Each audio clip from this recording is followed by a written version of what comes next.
하나님 말씀 함께 보시기 바랍니다. 오늘 말씀은 누가복음 14장 26절로 30절입니다. 누가복음 14장 26절로 30절.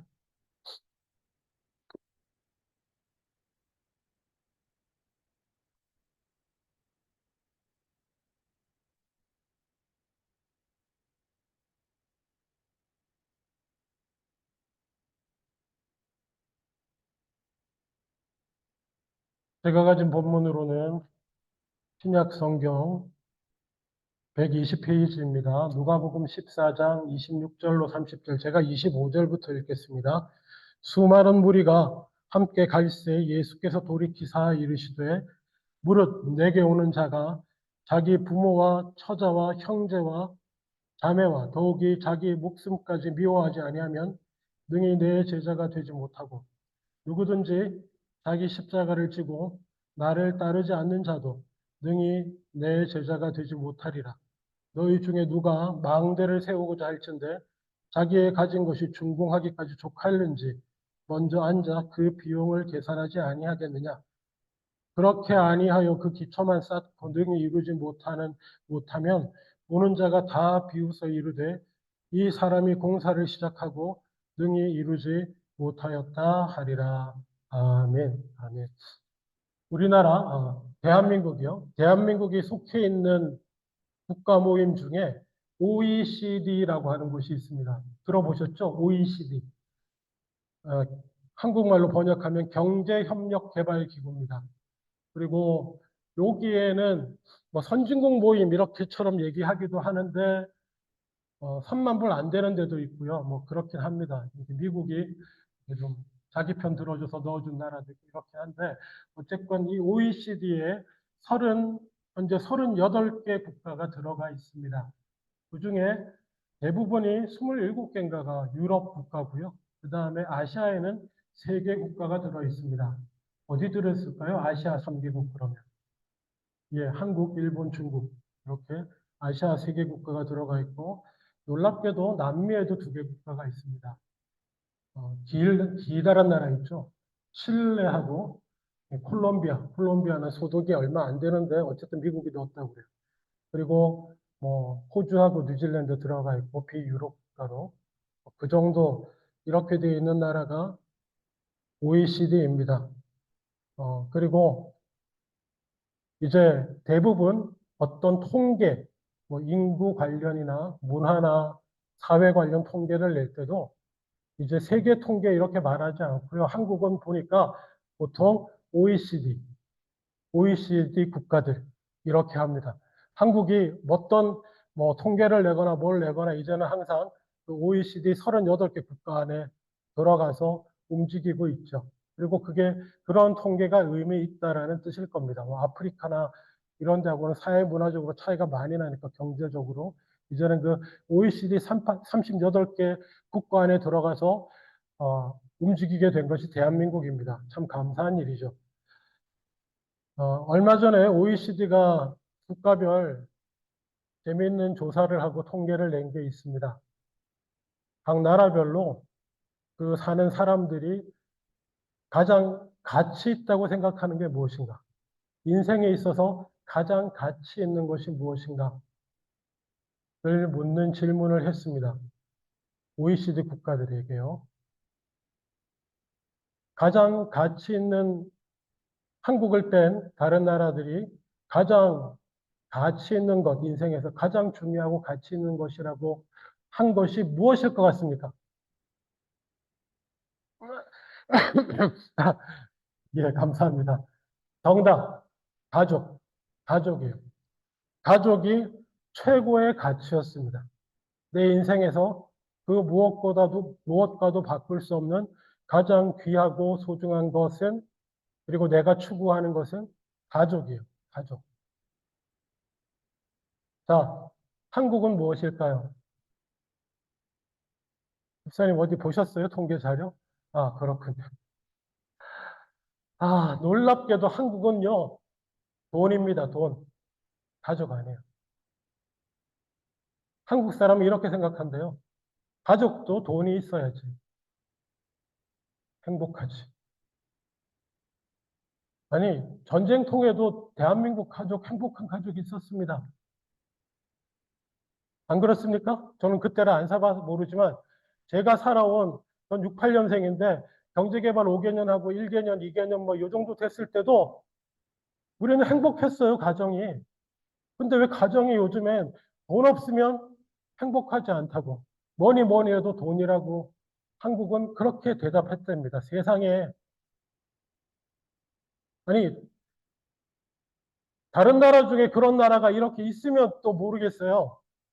이른바 OECD 국가 안에서는 어느 한 나라도 전부 가정이 가장 귀하고 소중하고 내 삶을 가정을 위해 살고 가정을 위해서 가족을 위해서 할 거라고 얘기하는데 한국 사람은 돈이랍니다. 돈. 아, 미쳐도 많이 미쳤죠. 하여간 사실 그래서 오늘은 오늘 본문을 택하고 나서 서론을 찾다가 본문을 잘못했겠나 이런 생각을 좀 했습니다. 왜냐하면 세상 오늘 사실 예수님의 말씀은 인생에서 네가 가장 소중하게 여기는 것보다 나를 더 소중히 여겨야 된다는 말씀을 예수님이 하시는 거거든요. 그래서 뭐 결론부터 말하자면 오늘 본문에 예수님이 예로 들기를 너희들이 가장 소중히 여기는 거 그거 뭡니까? 오늘 읽은 본문에 보면 부모, 처자, 형제, 자매, 자기 목숨.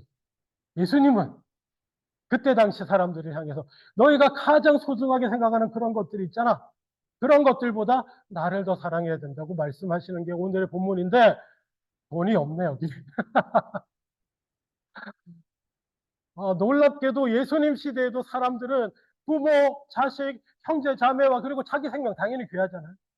가장 소중하고 귀한 거다고 생각하고 그걸 위하며 살았는데 한국은 이제 그렇지 않습니다. 놀라워요. 앞서갔어요, 막. 지난주 말씀드렸죠. 자살률 세계 1위, 출산율 세계 꼴찌, 이제 돈이 세계 최고, 인생의 삶의 모든 가치는 돈. 주여. 하여간 그렇습니다. 그래서 돈 얘기를 했어야 하는데 어쨌든 어버이 주일이니까 어버이 주일입니다. 어버이 주일마다 물론 그 성경의 귀한 본문들이 있죠. 오늘 교동문 같은 본문들 부모님께 효도하고 내 어머니를 즐겁게 하고 땅에서 복을 받고 생명이 길리라 이런 말씀 이렇게 쭉 나누면 좋습니다. 근데 그런 말씀 자주 나눴습니다. 그리고요 저희는요 적어도 나이 먹은 저희들 한국 문화권에서 살아온 저희들에게 있어서는 이거는 안 가르쳐도 돼 이러면 요즘 좀 이상한지 모르지만 적어도 저희 또래부터는 부모님을 공경하고 효도하고 섬기고 즐겁게 해드리는 거에 대해서는 성경에서 일일이 가르치지 않아도 다 마음판에 새기고 거의 유전자에 새기고 있지 않습니까? 항상 부모님 앞에 서면 내가 더 잘해야 되는, 아유, 내가 또 이렇게 못하고 있다. 항상 이런 마음뿐이지 않으세요? 마치 하나님 앞에 선 것처럼, 마치 예수님 앞에 선 것처럼. 주님 앞에 서면 항상 어떻습니까? 주님, 제가 잘 살았습니다. 잘 섬겼습니다. 제가 주님 말씀 따라 순종하며 잘 살았네요. 이렇게 됩니까, 여러분?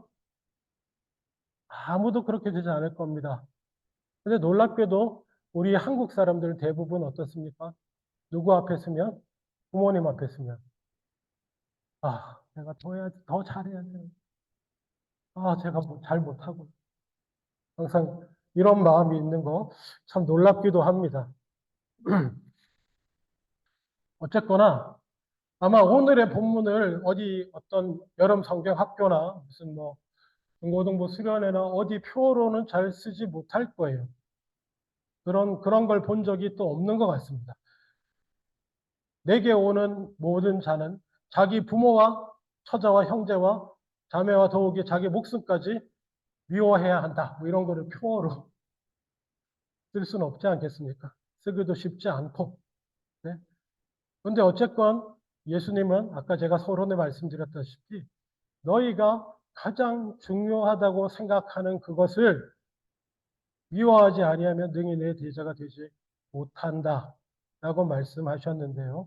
물론 여기서 미워한다. 그야말로 영어로는 그냥 hate라고 번역하기도 해버리는데요.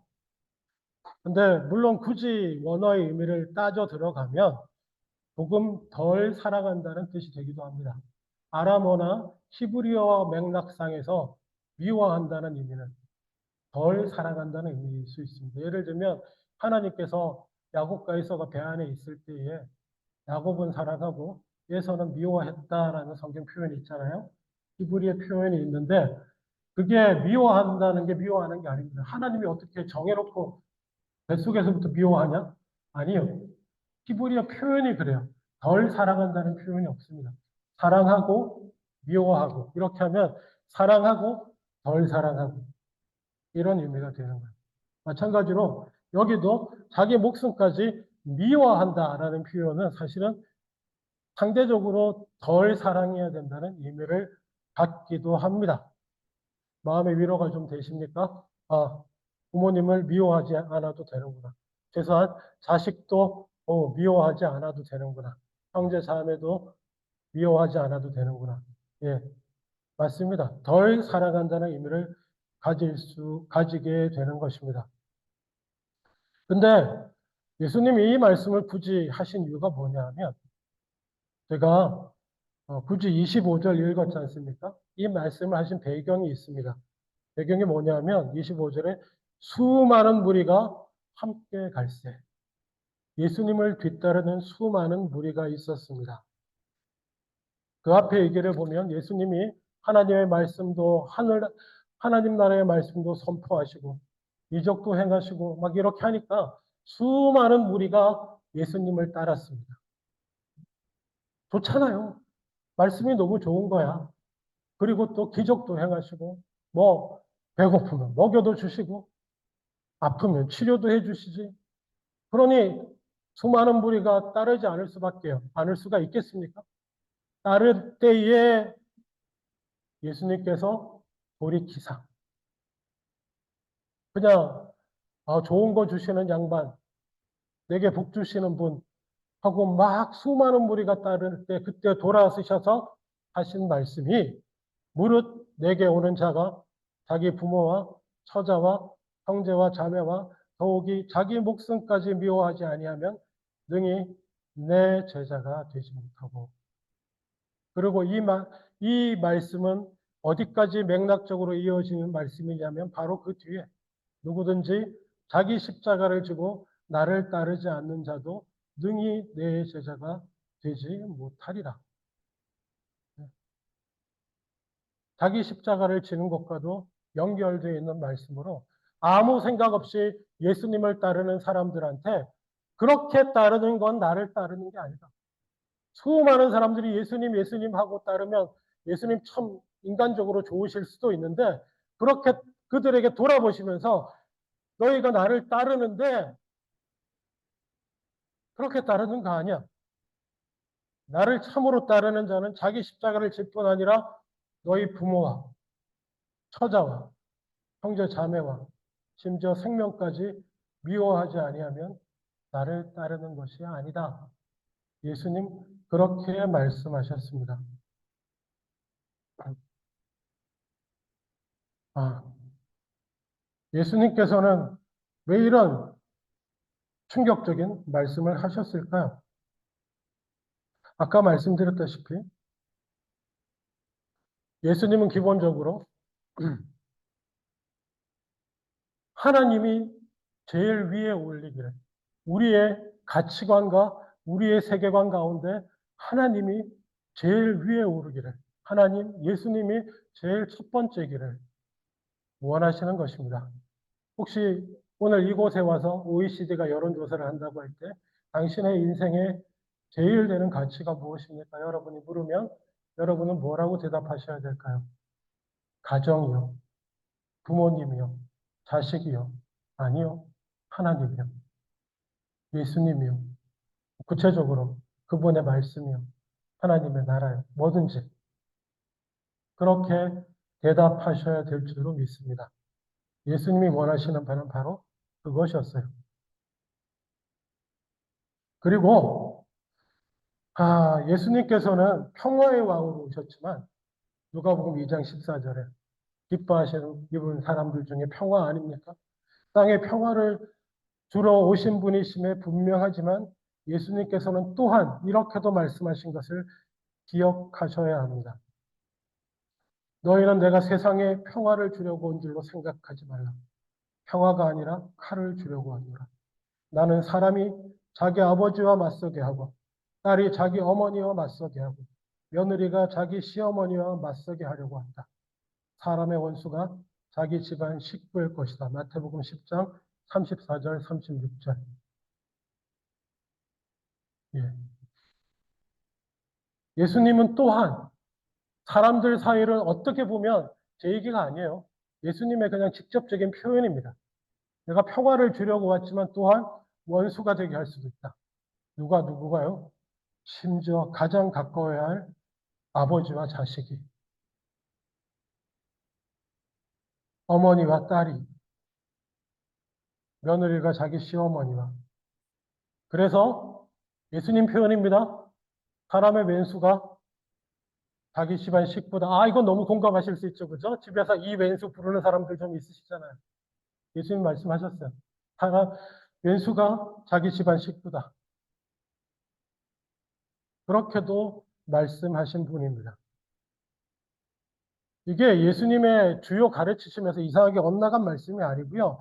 십자가의 삶을 가르치신 말씀이에요. 십자가의 삶을. 자기 십자가를 지는 삶이라고 하는 그 삶의 구체적인 내용들 중에 한 부분을 가르치신 것입니다. 오늘 말씀과 같이. 예? 저는 원수가 된다라고 하는 게 왜 분란이 일어나겠습니까? 왜 원수가 되나요? 예수 믿기 전에는 저놈의 자식이 내가 전부였는데 내가 집안의 가장이고 아버지 말이면 죽으라 그러면 죽는 신용도 했는데 얘가 교회 나간다고 뭐 예수 믿는다고 하지만 주일날 자꾸 내 말을 어기고 교회를 가네. 이놈 자식이 이렇게 되지 않습니까? 아버지 다른 말씀 제가 다 듣는데요. 주일날은 예배 드리러 가요. 죄송합니다, 아버지. 이러니까 화내잖아요. 그동안 그 사람의 인생에서 가장 중요하고 높은 위치를 차지하고 있었다고 생각했던 사람들이 화나고 열받는 거죠. 예수 믿는 우리가 화나고 열받는 게 아닙니다. 우리는 힘들고 괴롭고 슬프고 안타깝고 하는 거죠. 물론 그 슬프고 외롭고 아프고 안타까운 마음이 지나쳐가지고 악으로 넘어가면 안 될 줄로 믿습니다. 우리가 원수를 만들면 우리 스스로가 상대방을 원수로 대하면 안 되겠습니다만은 그 말씀이에요. 십자가를 지고 산다고 하는 것은 하나님의 말씀에 순종하는 것을 삶의 제1번으로 올리다 보니까 그동안 제1번이었던 것들과 갈등을 일으키게 되는 것입니다. 놀랍게도 예수님 시대나 오늘날이나 대부분 중요한 나라들의 사람들은 그것이 가정이었습니다. 그것이 아버지고 어머니고 아내고 남편이고 그것보다 더한 아들과 딸, 자식들이었는데 놀랍게도 대한민국은 이제 그것이 돈입니다. 돈 없으면 남편이고 자식이고 다 필요 없고요. 돈을 못 벌면 내가 원하는 만큼 쓸 만큼 내가 기뻐할 만큼 충분한 돈이 안 벌리면 결혼할 필요도 없고 애 놓을 필요도 없는 거예요. 그리고 내가 먹고 살고 내가 여행 다니고 즐길 만한 돈이 벌리면 나 혼자 그렇게 즐겁게 살고 끝나면 되는 게 대한민국이 됐습니다. 하여간에 이것은 예수님을 첫째로 둬야 한다는 말씀을 우리에게 가르쳐 주는 것입니다. 계속해서 이거는 시종일관합니다. 제자를 부르실 때도 이런 표현을 하셨습니다. 내가 먼저 가서 아버지의 장례를 치르도록 허락해 주십시오 하는 제자에게 죽은 자들에게 죽은 사람을 맡겨두고 너는 가서 하나님 나라를 전하라. 누가복음 9장 59절 60절. 한국 우리 같은 유교 문화권에 살던 사람들한테는 이건 무슨 천륜을 어기는 말도 안 되는 소리를 예수님이 가르치셨어요. 이런 생각이 들 수 있습니다. 심지어 어떤 사람은 누가복음 9장 61절 62절 주님 따라가기 전에 집안 식구들에게 먼저 인사를 좀 하고 오겠습니다라고 했더니 거기에 대해서도 예수님 뭐라고 그럽니까? 누구든지 손에 쟁기를 잡고 뒤를 돌아보는 사람은 하나님 나라에 합당치 아니다. 무슨 말씀입니까? 네. 사실 이러한 부분들 때문에 초대교회가 특별히 유대인들로부터도 좀 오해와 핍박을 받은 부분이 있습니다. 여러분, 근데 한 가지 크게 주의하셔야 될 점이 있는데 뭐냐면 오늘날 이단 사이비 집단, 사교 집단들이 자기들에게 이렇게 낚인 사람들을 향해서 첫 번째로 요구하는 게 뭔지 아십니까? 가족과 부모와 아내와 자식들과 관계를 끊게 합니다. 관계를 끊고 재물은 갖고 들어오고 관계는 끊고. 그래서 유대교 구약의 말씀을 믿는 십계명을 믿고 따르는 사람, 구약의 말씀에도 분명히 뭡니까? 부모님 공경하는 거예요. 제가 지금 이상한 얘기 드리려는 게 아니고 부모님 공경하는 거 맞습니다. 예수님도 그거 잘 알고 계시는 분이에요. 부모님 공경하는 거 맞아요. 당연히 인간관계 중에 첫 번째는 뭡니까? 부모님하고의 관계에서 부모님을 공경하는 겁니다. 혹시 저 칠류학의 모 교회 목사가 말이야 부모를 미워하라 그러더라고 이러고 오늘 설교 끝나고 어디 가서 막 얘기하고 막 카톡에 올리고 막 그러지 마세요. 그거 아닙니다. 그거 아니에요. 부모를 공경하는 거 맞습니다. 당연히 부모님을 기쁘게 해야 되고 효를 다해야 하는 게 맞습니다. 예수님이 그거 모르시겠어요? 그래서 예수님 십자가에 달려 죽으시는 그 순간에도 뭡니까? 홀로 남은 어머니를 걱정하고 부탁하잖아요. 오해 없으시기 바랍니다. 교도하는 것을 대전제로 하고 오늘 드리는 말씀입니다. 부모님을 공경하고 섬기는 것을 그건 그냥 움직일 수 없는 대전제로 하고 말씀드리는 겁니다. 예수님도 그걸 전제로 하고 말씀하신 것이에요. 그래서 오해를 사기도 합니다. 아니 부모를 장례도 지내지 말라는 이것도 구약 율법 계명을 크게 어기는 일이 됩니다. 굳이 그대로 붙들고 늘어집니다. 유대인들이. 그리고 부모님한테 인사도 못하고 오게 하다니. 만약에 누군가 유대인들 서기관이나 바리새인들이 예수님 말씀 꼬투리를 잡으려고 한다면 이것도 완전히 꼬투리 잡히는 말씀. 그리고 처자를 미워하는, 부모를 미워하는. 그럼에도 불구하고 예수님은 그 말씀을 하셨다는 겁니다. 그래서 그 말씀대로 제자들도 솔직히 예수님이 부를 때마다 세베대 아들 야고보와 요한은 아버지 세베대를 일꾼들과 함께 배에 남겨두고 떠났습니다. 아버지하고 연세 있으신 아버지하고 일하다가 아버지와 배를 버려두고 예수님을 따랐습니다.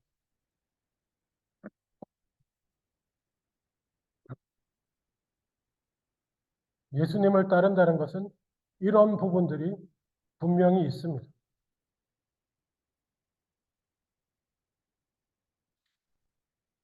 아마 오늘날 우리가 받아들이기 거북했던 것 그 이상으로 예수님 시대의 유대인들도 이런 말씀 도대체 무슨 소리야 하고 받아들이기 힘든 말씀이었을 것입니다.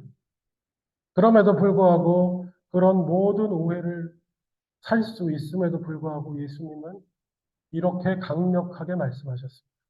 미워하라. 장례도 안 되고 인사도 안 된다. 버려두고 나를 따라라. 강조하신 것입니다. 그만큼 중요하다는 것입니다. 그래서 우리가 굳이 어버이 주일에 이 얘기를 나누는 이유는 아마 우리가 캐나다인이었다면 그냥 타고난 캐나다 문화권에 사는 사람이었다면 부모님을 사랑하고 공경하고 섬기고 이렇게 해야 됩니다. 자연스럽게 설교하고 지나갈 수 있는 부분들이 있었을 것입니다. 그런데 저희들은 여전히 한국 문화권에 살고 있습니다. 충과 효가 최고의 가치였던 곳에서 살아온 사람들이에요. 제가 말씀드렸죠? 얼마나 뼛속에 배어 있냐면 하나님 앞에 가서 무릎 꿇을 때마다 느끼는 감정을 부모님 앞에 가서 느낀다니까요. 좋은지 나쁜 건지는 전 판단을 못 하겠습니다. 그냥 제가 발견한 거예요. 너무 놀라워서요. 그래서 가족을 버리라는 뜻이 아닙니다. 가족을 사랑하고 책임지며 살아가는 게 너무나 귀하고 소중한데, 특별히 부모님, 자식. 근데 가족 중에서도 우리가 우선순위가 쫙 갈라져요. 가만 생각해 보면. 그렇죠? 가족의 여러분 내 가족 범위 안에 우선순위 1번 누굽니까? 자식. 2번 누군가요? 조금 다르겠지만 옛날에는 부모였습니다. 심지어 유교에서는 이렇게 가르쳤습니다. 천은 옷처럼 갈아입을 수 있는 건데 혈육은 몸과 같아서 제 얘기가 아니고 유교에서 가르치는 겁니다. 나눌 수가 없다 뭐 이런 바꿀 수도 없고 그러니까는 보통은 자식 그 다음에 부모 그리고 그 다음에 부부 남편 아내 가정에서도 그렇게 우선순위가 팍팍 정해져요. 근데 성경적인 우선순위는 어떨 것 같습니까? 성경적인 우선순위 가정 안에서 1번 가족의 첫 번째 구성은 누굽니까? 남자와 여자 부부 그다음에 부부 1번 그 다음에 뭐가 2번인지 모르겠어요. 부모도 공경해야 되고 자식도 책임져야 되는데 뭐가 2번인지 전 모르겠습니다만 성경적으로 볼 때 1번은 분명해요. 1번은 부부입니다. 예. 하여간 이게 말입니다. 한국적인 컬처 안에서는 이 가족을 사랑하고 부모를 공경하는 게 잘못하면 미묘한 우상 숭배의 영역에 들어갈 수 있어요. 나도 모르는 사이에. 그래서 그냥 어버이 주일에 부모를 미워하고 처자를 미워하고 형제와 자매를 미워하고 자기 목숨까지 미워하라는 말씀을 한번 나눠봅니다. 더 사랑하지 말라는 것입니다. 하나님의 말씀보다 더 사랑하지 말라. 물론 이런 문제는 생길 수 있습니다. 마가복음 10장에 나오는 말씀입니다. 마가복음 10장 10절 11절 모세는 내 부모를 공경하라 하고 또 아버지나 어머니를 모욕하는 자는 죽임을 당하리라 하였거든. 너희는 이르되 사람이 아버지에게나 어머니에게나 말하기를 내가 드려 유익하게 할 것이 오르반 곧 하나님께 드림이 되었다고 하기만 하면 그만이라 하고 이러는 건 당연히 안 되죠. 이런 건 당연히 안 되는 것입니다. 하나님을 최우선으로 예수님을 최우선으로 삼아서 주님을 섬기고 주님께 드렸기 때문에 다 됐다. 그래서는 안 되죠. 그렇게 말하시면 안 됩니다. 부모님 공경해야 돼요. 제대로 정상적으로. 근데 우리는 자칫 잘못하면 그것이 미묘한 우상숭배의 영역에 들어갈 수 있기 때문에 다시 한번 우리 삶을 돌아보며 조심하자. 말씀을 가지고 지난주부터 말씀드립니다만은 우리 삶의 우선순위를 하나님 사랑하는 걸 제1번에 두고 그 밑으로 이렇게 순위를 잘 정리를 하시고 살아가시는 저와 여러분 다 되실 수 있기를 주님의 이름으로 축원합니다. 기도하겠습니다. 아버지 하나님, 어버이 주일에 귀한 부모님 주신 하나님을 찬양합니다. 우리에게 베풀어 주신 부모님의 은혜를 기억하고 다시 한번 우리 자신을 돌아보며 아들로서, 딸로서, 자녀로서 우리 부모님을 기쁘게 하고 섬기는 우리 삶이 되게 하시되 언제나 우리 삶의 최우선 순위는 아버지 하나님인 것임을 기억하게 하여 주시옵소서. 감사드리고 예수님 이름으로 기도합니다. 아멘.